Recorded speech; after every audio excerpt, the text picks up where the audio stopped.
똑똑한 엄마들의 착각을 맡고 있는 진행자 이재상입니다. 6월인데 벌써 무더운 여름이 시작된 것 같습니다. 청취자 여러분, 피해갈 수 없는 대구의 여름, 피해가지 마시고 데프리카의 여름을 즐기셨으면 좋겠습니다. 똑똑한 엄마들의 착각은 처음 듣는 분이 계실 텐데요. 이 코너에 대해서 잠깐 소개해 드리겠습니다.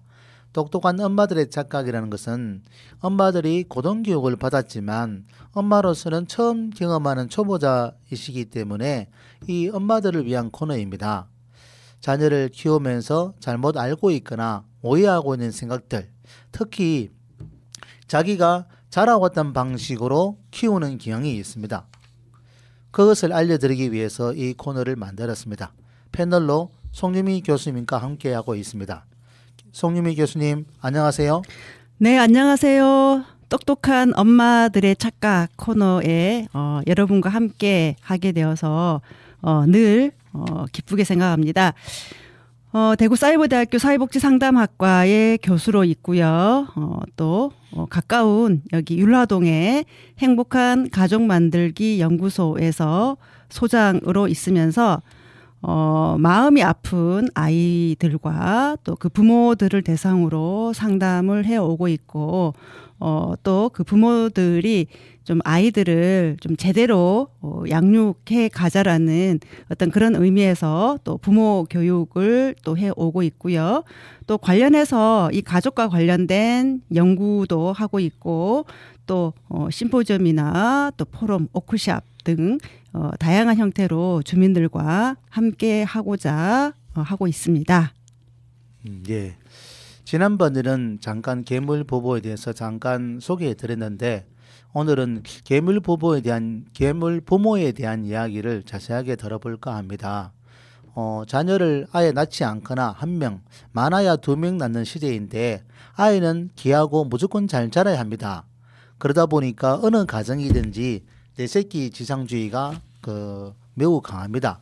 그런데 여기까지는 누구나 부모라면 가지는 생각인데 문제는 이러한 경향에다가 내 새끼 지상주의라는 그 개념을 학교 교사들이나 유치원 선생들에게 또 그런 강요를 하는 거죠.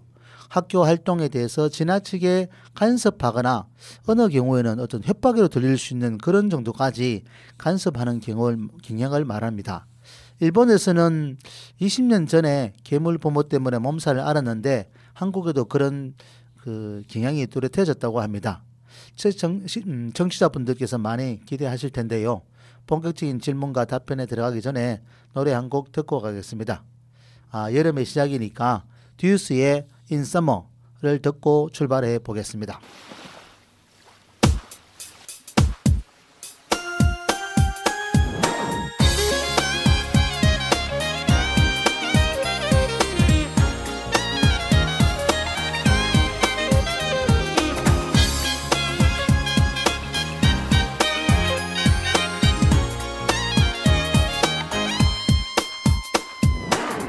언제나 꿈꿔온 순간이 여기 지금 내게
사랑하는 걸 알아. 하늘은 우릴 향해 열려 있어. 그리고 내 곁에는 네가 있어. 환한 미소와 함께 서 있는, 그래 너는 푸른 바다야. 하늘은 우릴 향해 열려 있어. 그리고 내 곁에는 네가 있어. 환한 미소와 함께 서 있는, 그래 너는 푸른 바다야. 너는 푸른 바다야. 난 너를 사랑해. 난 너를 사랑해.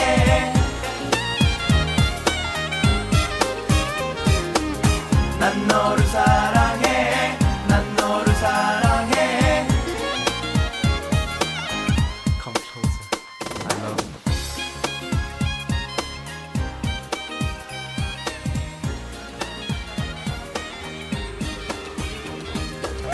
난 너를 사랑해. 난 너를 사랑해. 한 번 더. 난 너를 사랑해. 난 너를 사랑해.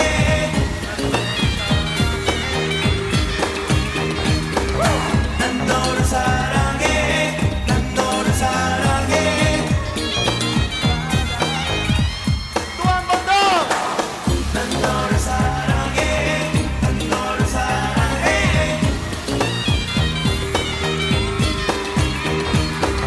난 너를 사랑해. 난 너를 사랑해. 한 번 더 할까요? 한 번 더. 난 너를 사랑해. 난 너를 사랑해.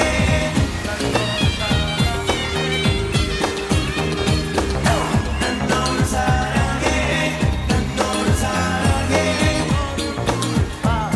자, one, two, three, four, go!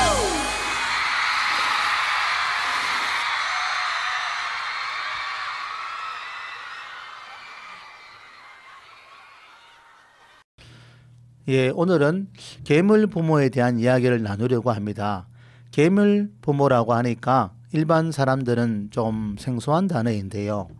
언론에 나온 바로는 2000년대 초에 일본에서 나온 말이라고 합니다. 그리고 2006년도에 도쿄 신주쿠 초등학교에서 23세 여교사가 학부모에게 시달리다가 스스로 목숨을 끊은 사건이 있었다고 합니다. 우리나라에는 작년 7월 달에 서울 서희 초등학교에서 여기서도 학부모에게 시달리다가 초등학교 선생님이 숨진 사건이 있었습니다. 그러다 보니까 이 사건이 서로가 판박 똑같다고 합니다. 그래서 언론에서도 괴물 부모라는 용어를 쓰기 시작했고, 또 많이 서서히 좀 유행하기 시작하고 있습니다. 교수님, 괴물 부모라 하면 어떤 부모를 말하고 있습니까?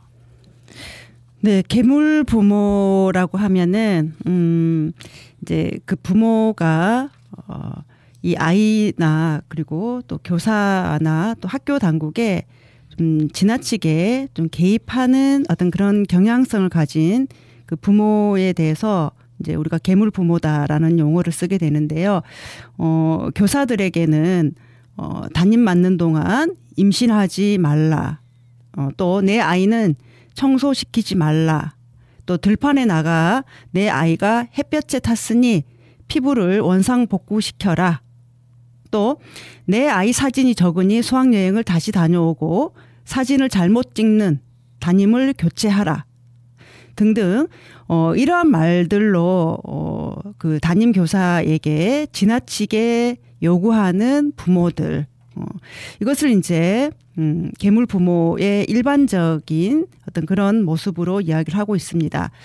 그러니까 자녀에게는 왕자병이나 또 공주병, 그래서 자기 자녀만이 최고라는 어떤 그런 생각들을 가진 부모들에게서 나오는 어떤 그런 말들이 지금 회자가 되고 있죠.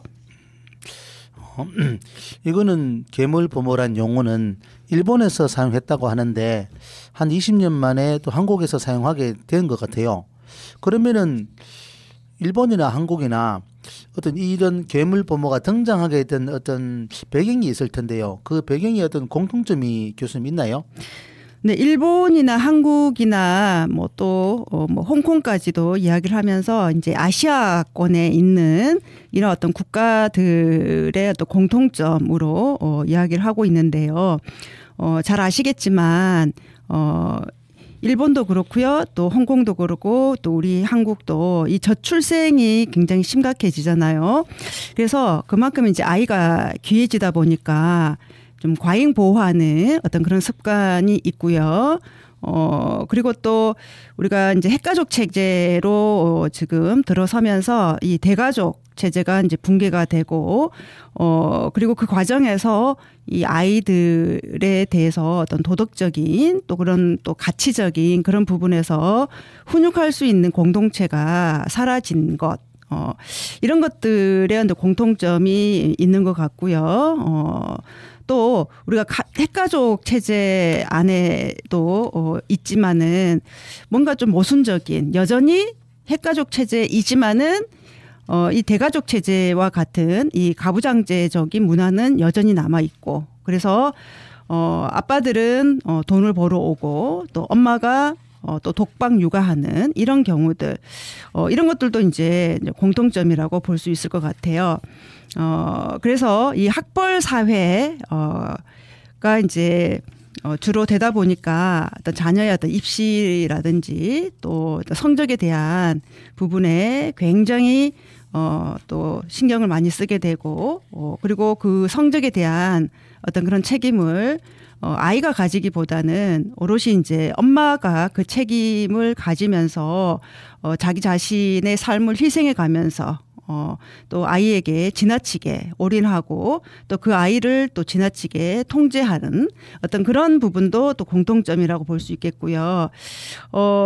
그리고 또 그만큼 아이들을 위해서 모든 것들을 포기하고 올인하다 보니까는 또 그만큼 또 아이를 통해서 받고 싶은 어떤 보상 심리도 있는 거죠. 그러다 보니까는 내 자식을 건드리면 가만히 있지 않겠다라는 어떤 그런 심리가 팽배한 거. 그래서 이 모든 것들이 지금 일본이나 또 우리 한국이나 그리고 홍콩이나 이런 국가에서 등장한 이 괴물 부모들의 어떤 공통점이지 않는가라고 말씀드릴 수 있을 것 같아요. 교수님께서 괴물 부모의 어떤 공통점 그 말씀을 해주셨는데 그러면은 저 부모뿐만 아니라 이 괴물 부모에게서 태어난 자녀 이 아이들의 어떤 특징이 있습니까? 네, 괴물 부모에게서는 괴물 아이가 괴물 자녀가 자랄 수밖에 없겠다라고 단정 지을 수가 있을 것 같은데요. 물론 어떤 변수는 있을 수 있겠습니다만은 이 괴물 아이로 자란 경우들을 이제 우리가 들여다보면은 그 부모가 괴물 부모인 그런 경우들이 많이 있는 것 같습니다. 그래서 이런 아이들의 어떤 특징들을 보면은요, 보통 초등학교 때까지는 그 부모에게 이제 순종하죠. 그래서 부모의 어떤 통제에 따라서 잘 이렇게 움직이는 어떤 그런 특징들을 이제 보이다가 이제 사춘기에 들어서게 되면은 그런 부모에 대해서 이제 또 대항을 하게 되고 그러면서 이제 부모 말에 따를 것인가 또 말 것인가라는 어떤 그런 두 갈래길에서 갈등을 하게 되죠. 그래서 이제 그런 갈등을 겪으면서 어떤 아이들은 이제 그 부모에게서 어떤 탈출을 시도하는 경우도 있겠고 또 어떤 아이는 아예 의존해 버리는 그래서 부모가 시키는 대로 통제하는 대로 전적으로 어떤 순종해 버리기도 하고요. 또 어떤 아이는 부모에게서 또 뭔가 부모에게서 필요로 한 것들을 공급을 받으면서 그러면서도 또 부모에게 대항을 하는 이러한 어떤 형태의 것들이 나타나게 되는데 좀 그것이 이제 또 이 대표적인 특징이 아닌가라는 생각이 들어요. 그래서 의존적인 아이나 또 일부 일탈한 아이들이나 또 완전 탈출한 아이들 같은 경우에는요. 스스로가 어떤 스트레스가 발생했을 때에 거기에 대한 어떤 회복을 할 수 있어야 되는데 그런 회복력이 굉장히 떨어지고 그리고 충동적이고 또 책임감이 굉장히 부족하고 그래서 결국은 하나의 어떤 독립적인 어떤 인격체로 성장하지 못하는 어떤 그런 특징들을 이제 보이게 되는데 자, 이런 것들이 이제 계속 오랫동안 지속이 되고 또 심화되면 될수록 그게 정신적인 어떤 질환으로까지도 이어지게 됩니다. 그래서 우울증이나 그리고 스스로 어떤 자해를 한다거나 또 어떤 중독에 빠진다거나 아주 극단적으로는 어떤 자살에 이르는 어떤 그러한 특징들이 있다고 보고가 되어 있습니다. 네. 괴물부모가 나타나게 된 사회적 배경에 대해서 말씀해 주셨고 또 괴물부모에게서 자라나는 아이들의 특징에 대해서 말씀해 주셨습니다. 좀 마음이 무거운데요. 그러지 말고 좀 팝송으로 좀 즐겁게 분위기 좀 바꾸었으면 좋겠습니다. 브루노 마스의 Today My Life Begins를 듣고 오겠습니다.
예. 지금 여러분께서는 대구 동구 FM 공동체 라디오 104.5MHz 똑똑한 엄마들의 착각을 듣고 계십니다.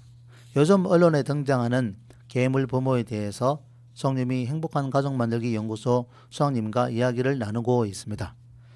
교수님, 그 계물 부모에 대해서 잠깐 소개해 주셨는데요. 계물 부모의 어떤 사례를 좀 말씀해 주시면 좋겠습니다. 그러면 청취자분들이 더 이해하기 쉬울 것 같습니다.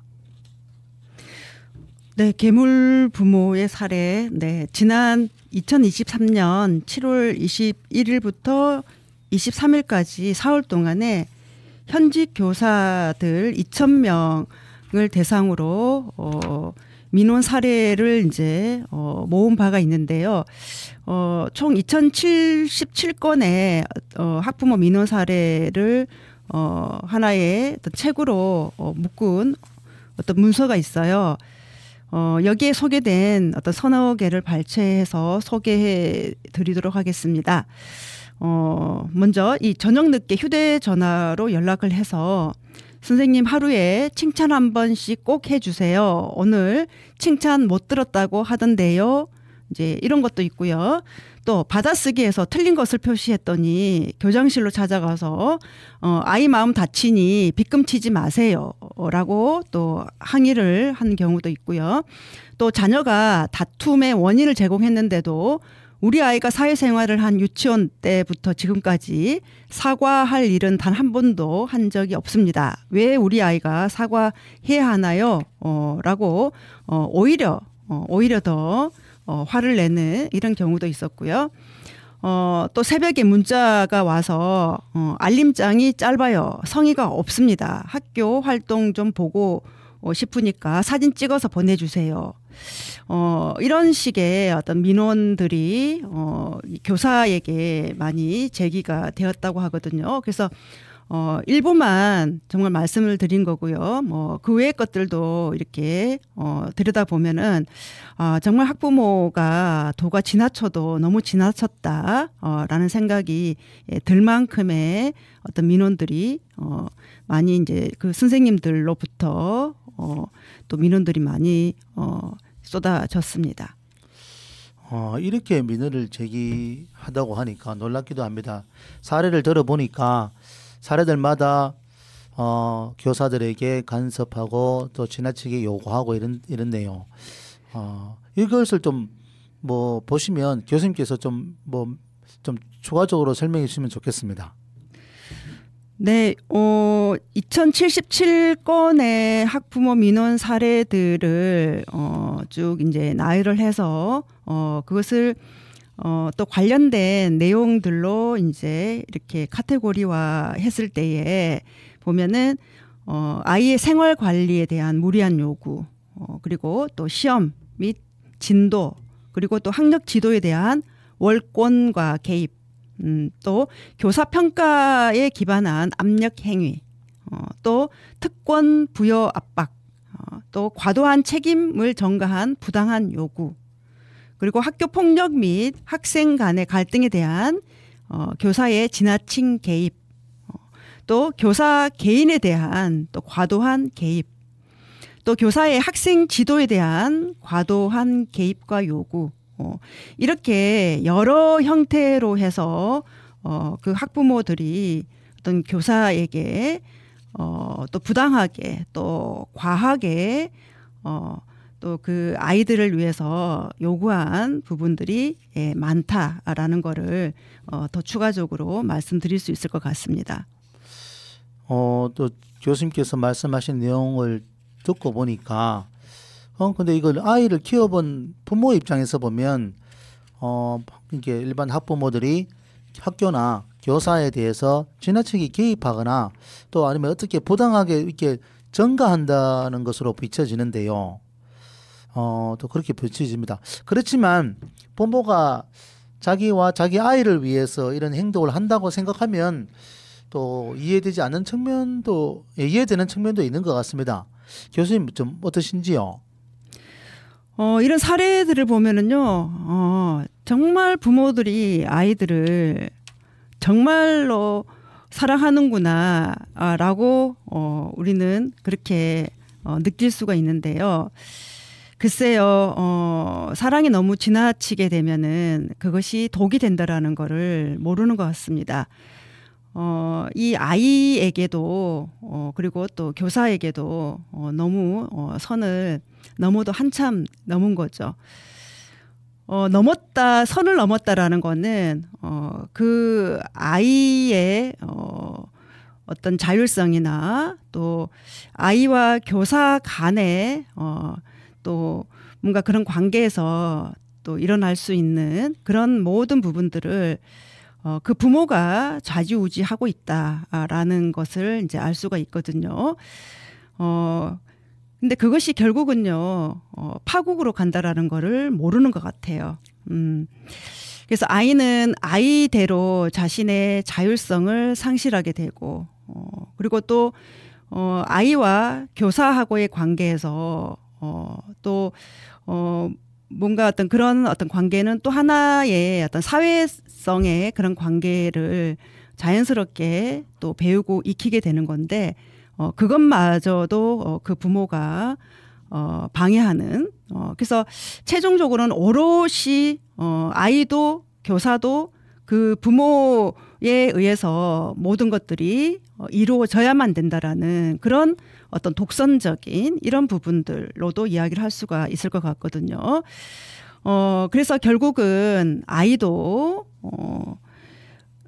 망하게 되는 것이고 정신적으로 그리고 사회적으로 그리고 또 교사도 최종적으로 어떤 자살에 이르기까지 하는 어떤 그런 극단적인 선택을 할 수밖에 없는 그런 부분들. 그래서 부모가 선을 넘어도 한참 넘어섰다. 그래서 그 결과는 모두가 함께 죽고자 하는 어떤 파국에 이른다라는 그런 말씀을 강하게 드리고 싶습니다. 교수님 이야기 듣고 나니까 문제는 심각해지고 마음도 갑갑합니다. 그래서 좀 노래 한 곡 듣고 가겠습니다. 좀 마음이 좀 뻥 뚫리는 노래였으면 좋겠습니다. 클론의 공따리 샤바를 듣고 오겠습니다.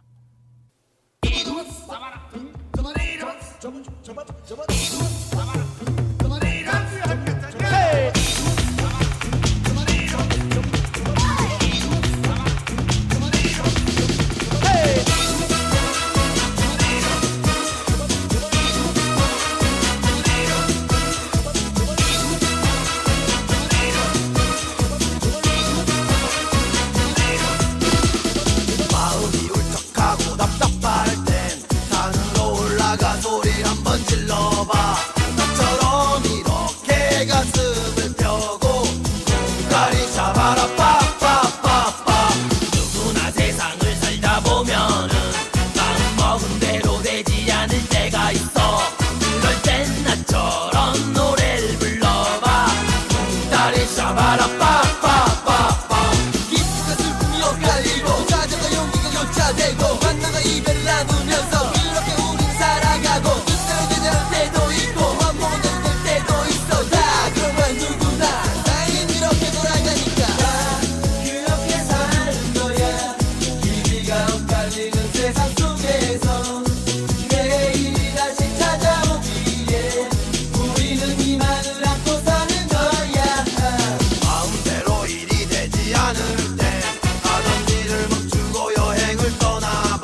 네.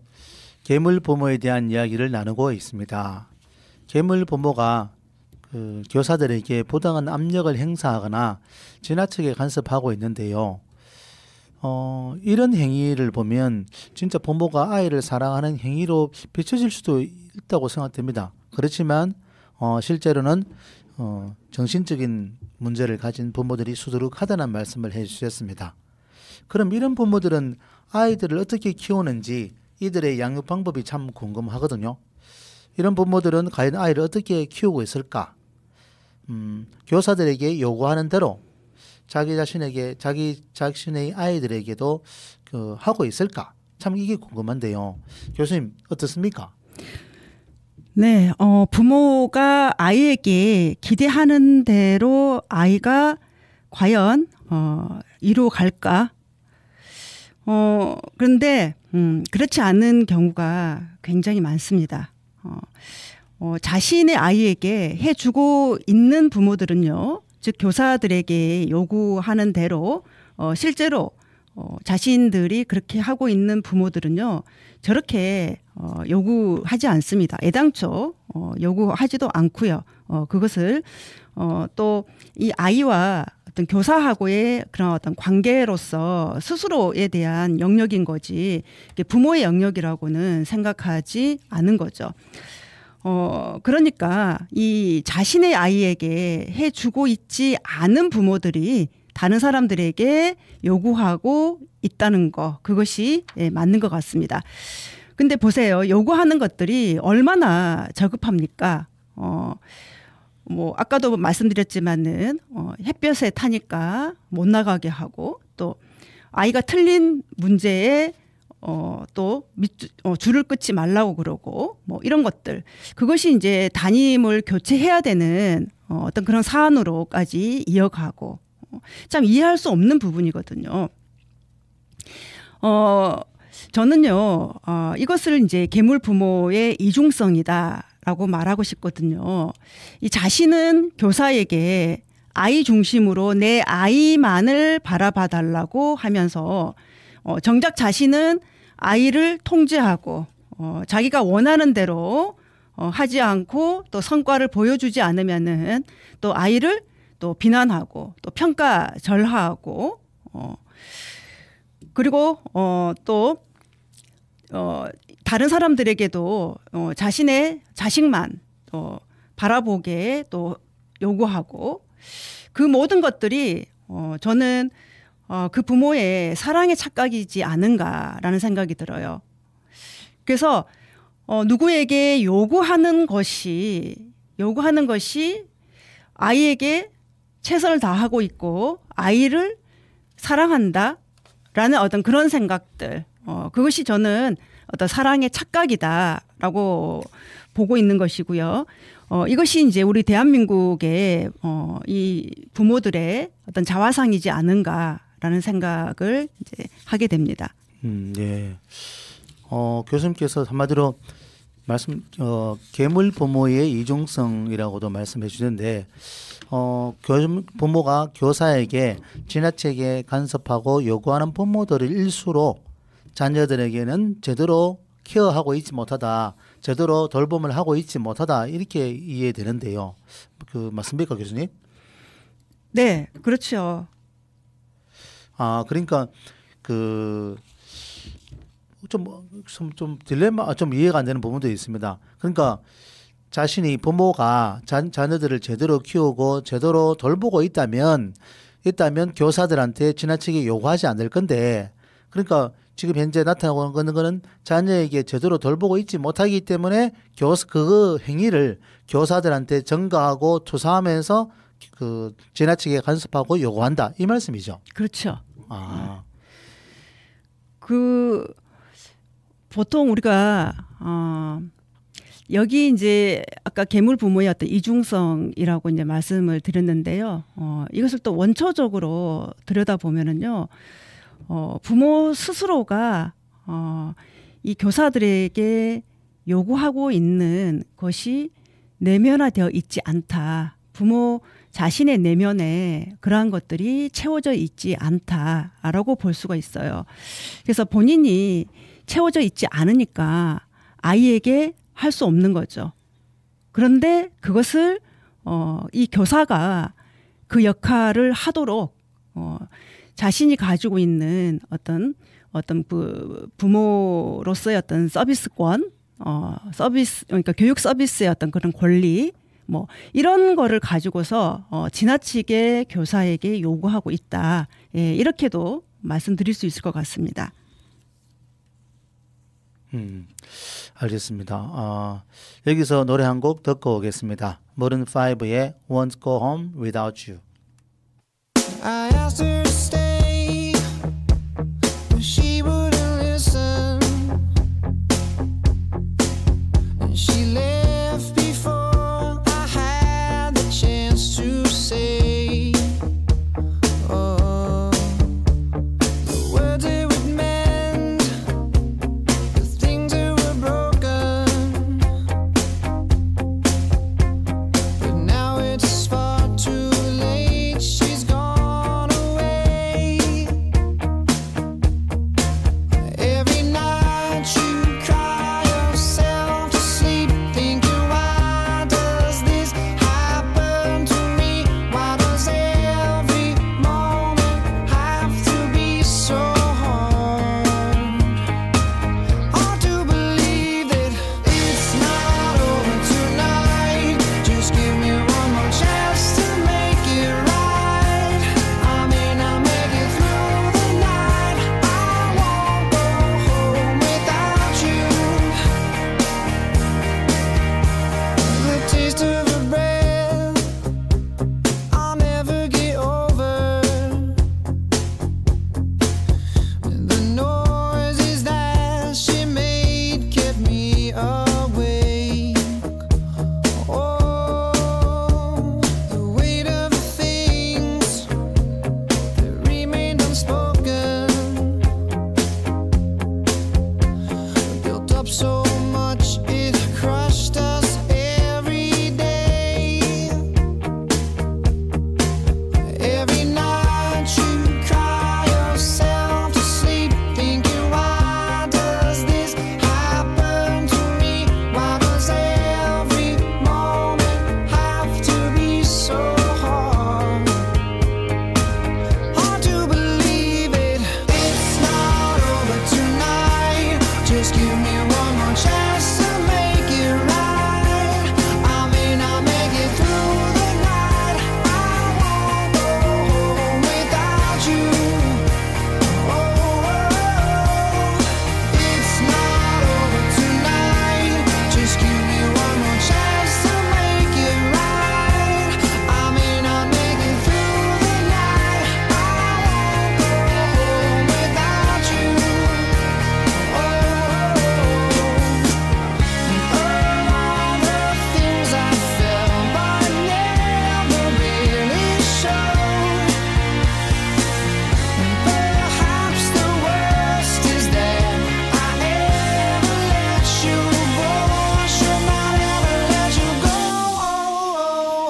It's not over tonight. Just give me one more chance to make it right. I may not make it through the night. I won't go home without you. It's not over tonight. Just give me one more chance to make it right. I may not make it through the night. I won't go home without you. And I won't go home without you. And I won't go home without you. And I won't go home without you.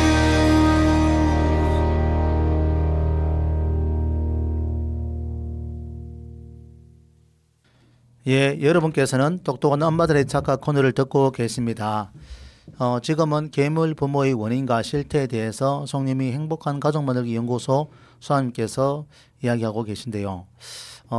괴물 부모에 대한 이야기를 하고 있는데 좀 미흡한 부분이고 제가 좀 더 추가적인 설명이 좀 필요한 것 같기도 합니다. 교수님, 계물 부모의 이중성 이해도 되는 측면도 있는데 좀 정치자분들을 위해서 좀 추가적으로 좀 설명해 주시면 좋겠습니다. 네, 얼마 전에 이런 이야기 있었죠.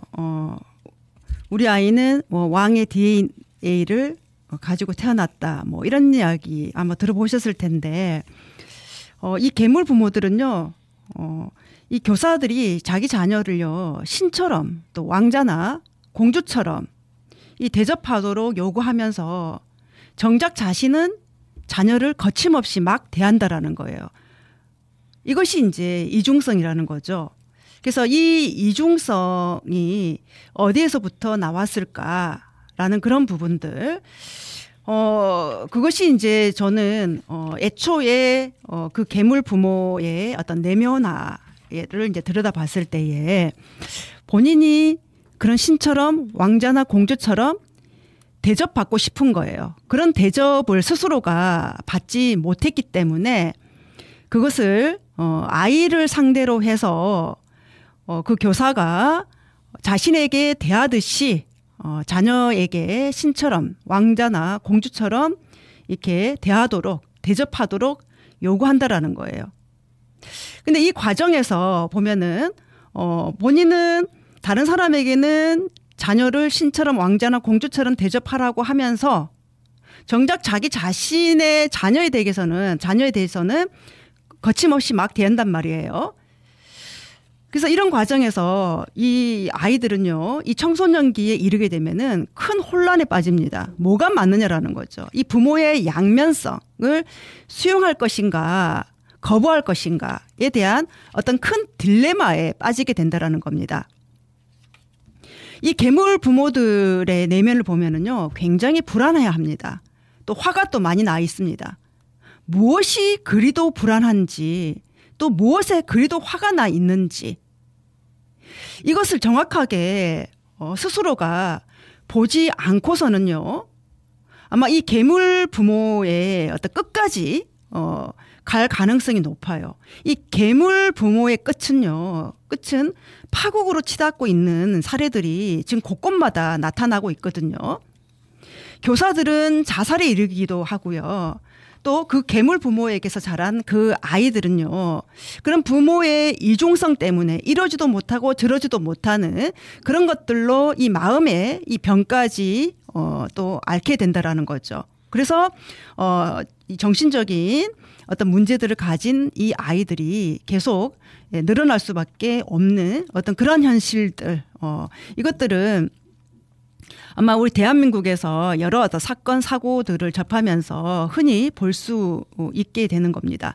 그래서 이 자신의 내면에 어떤 궁핍한 어떤 그런 마음들, 충분히 대접받지 못한 걸로 인한 어떤 궁핍한 마음이요, 이 독이 되어서 어느새 흉악한 그런 모양으로 만들어져서 힘이 없는 이 아이의 마음을 죽이고 교사를 죽이고 사회를 죽이고 있다라는 거죠.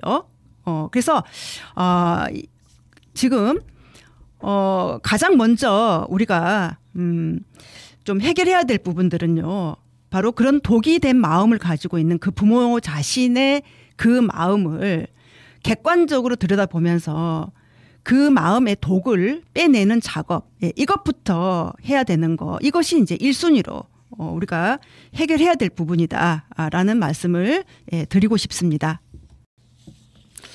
교수님, 부모 자신의 마음의 독을 빼내는 작업을 해야 한다.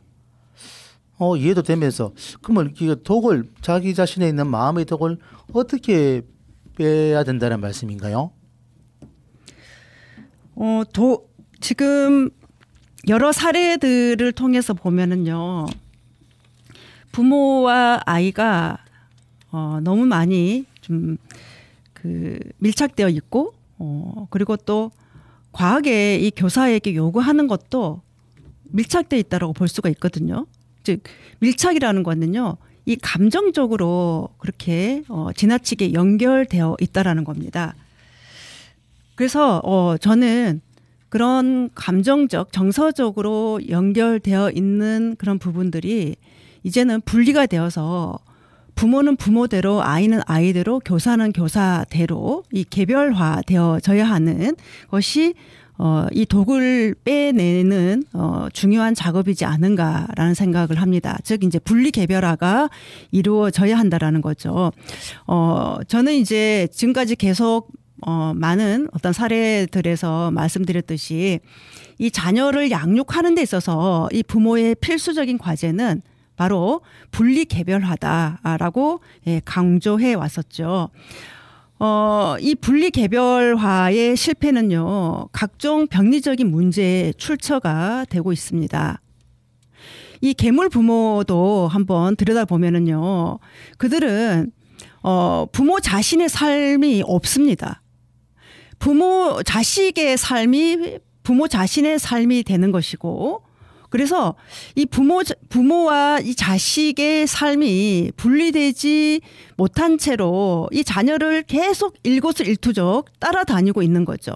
유치원에서부터 대학, 군대까지, 또 성이 되어서 결혼을 해도 계속 따라다니면서 도와주고 있습니다. 한국의 자녀를 양육하는 기간이 몇 년인 줄 아세요? 제가 진행자분께 질문을 드리는 겁니다. 보통 한 20살, 25살 이렇게 되지 않습니까? 보통 이 대학생, 그죠?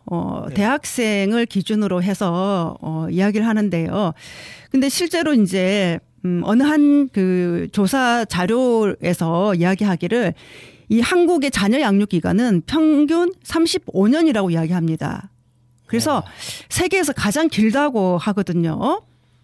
그래서 이런 부모를 만난 자녀들, 어쩌면 세상에서 가장 불행한 인생을 살고 있다고 해도 과언이 아니다라는 말씀을 드리고 싶고요. 이 부모들이 많이 배우고 또 아주 잘 살고 싶어 하고, 그리고 실제로 잘 살고 있는 부모들이 많이 있습니다. 물론 겉으로요. 그래서 겉으로 어떤 화려한 어떤 그런 모습이지만은 어떤 실제적으로는 이런 이 자녀의 삶에서 빠져나오지 못한 이런 경우, 과연 이것이 잘 살고 있다라고 할 수 있을까요? 눈에 넣어도 아프지 않을 이 아이들, 정말 누구보다도 사랑한다고 하는 이 부모들 간에 이것이 결국은 정신적으로 같이 함께 죽어가고 있다라고 한다면은요, 빨리 정신을 차려야 될 것 같습니다. 우린 너밖에 없어. 다 너 잘 되라고 하는 거야. 라는 사랑의 표현. 이것은 사랑이라고 착각하고 있는 거지, 이것은 사랑이 아니라 독이다라는 거를 명심해야 할 것 같습니다. 교수님, 똑똑한 엄마들의 착각 코너에서 똑똑한 부모들의 사랑에 대한 착각, 참 그 말씀 좀 아이러니합니다. 노래 한 곡 듣고 오겠습니다. 웨스트라이프의 I lay my love on you에 대해서 듣고 오겠습니다.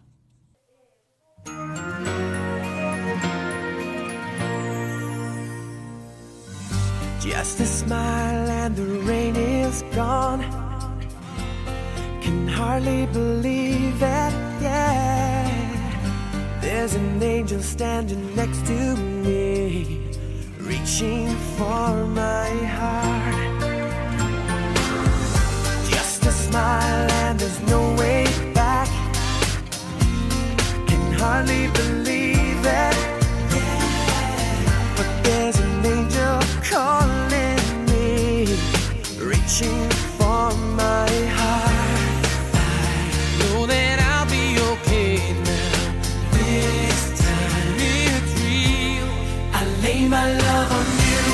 It's all I wanna do. Every time I breathe, I feel brand new. You open up my heart, show me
like a once in a lifetime.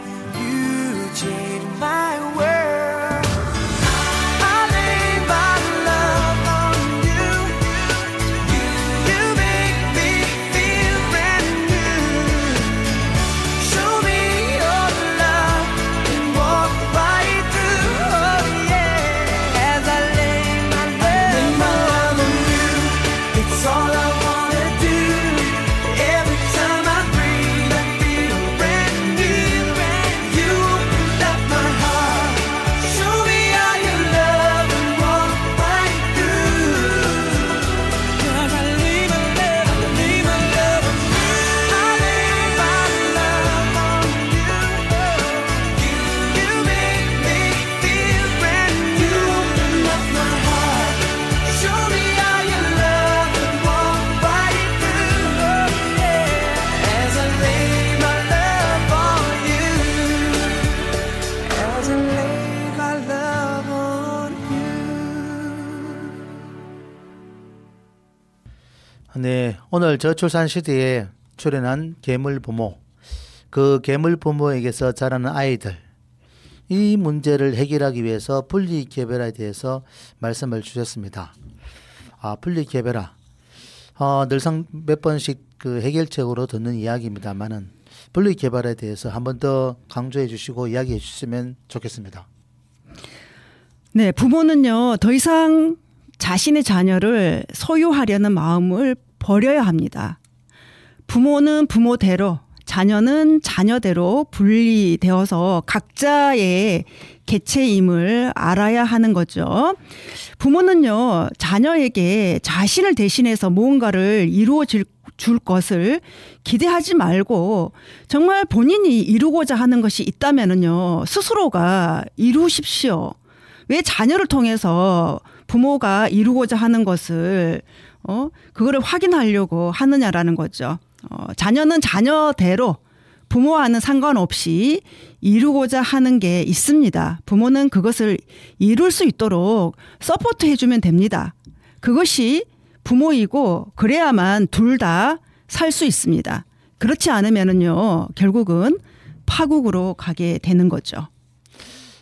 예.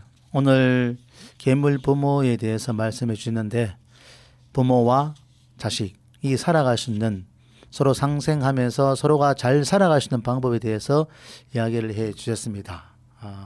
다음에는 다른 주제를 가지고 나와서 이야기를 나눠보겠습니다. 예, 지금까지 대구사회부대학교 사회복지상담학과 송유미 교수님과 했습니다. 예, 교수님 나오셔서 감사드립니다. 다음 시간에 다시 뵙도록 하겠습니다. 네, 여러분 잘 지내시고요. 다음에 또 뵙도록 하겠습니다. 감사합니다. 예, 대구 동구 FM 공동체 라디오에서 똑똑한 엄마들의 착각 코너를 통해서 대구 동구 청취자분들을 만날 수 있어 정말 기쁩니다. 대구 동구 FM 공동체 라디오 104.5MHz 다음 이 시간에 뵙겠습니다. 청취자 여러분 감사드립니다.